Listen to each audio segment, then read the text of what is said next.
Last week, we told you about the problems with the county's food stamp helpline, a special phone network designed to help people apply for food stamps and other social services was dropping 5 out of 6 calls. This week, San Diego City Beat took a closer look at food stamps.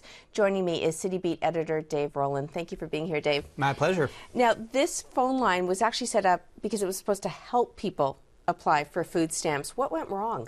Well, I think it's a matter of the technology and a matter of the number of people that are assigned to take these calls. We have known for about 8 years that San Diego County has really just been hideously bad at enrollment rates.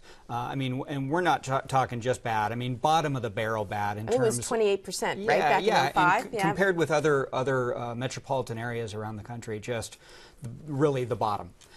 So the county has since then made some strides in improving its enrollment rates. But it really is just, at this point, it's still just trying to catch up with the recession and the recession's effect on people in need. And it still has a long way to go to catch up to other areas in terms of enrolling people who need the help.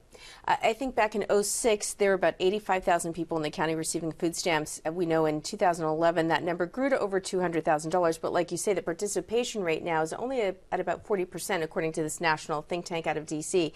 Now, your reporter, City Beat reporter Kelly Davis, she actually, in your cover story this week, she spoke to several advocacy groups, people who are on the front lines helping people go through the application process. What did they tell her? Well, one thing they told her is that they have been telling the county about these problems for years, and they didn't really need this consulting firm, this Intelligy, to come and lay out these problems because they've known about them for a long time.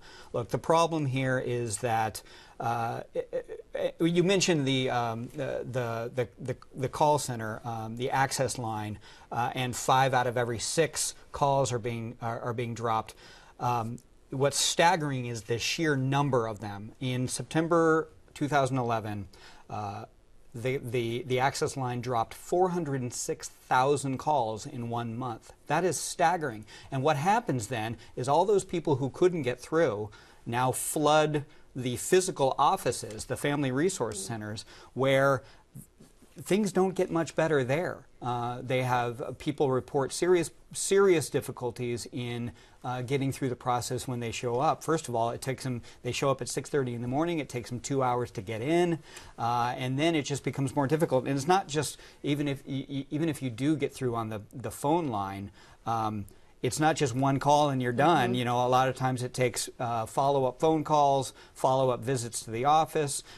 People report that barriers being placed in front of them. Oh, you need this, you need that, and they feel discouraged. They feel like the process actually discourages them from enrolling. I believe the county is starting to try to make things better, but it's got a long way to go. I know the head of Health and Human Services for the county, Nick Machione, was on this program last Friday and did say they're hiring 50 new people. They will hire another 50 people in Phase 2. I'm not sure when Phase 2 begins. But so your magazine and Kelly Davis has been doing these stories for several years, as KPBS has as well. We even know that a couple years ago, the USDA, the federal agency that really is in charge of this program, that funds this program, actually came to San Diego and looked at this, didn't it? Yeah, Kelly says that the USDA will continue to look at it. There's been testimony.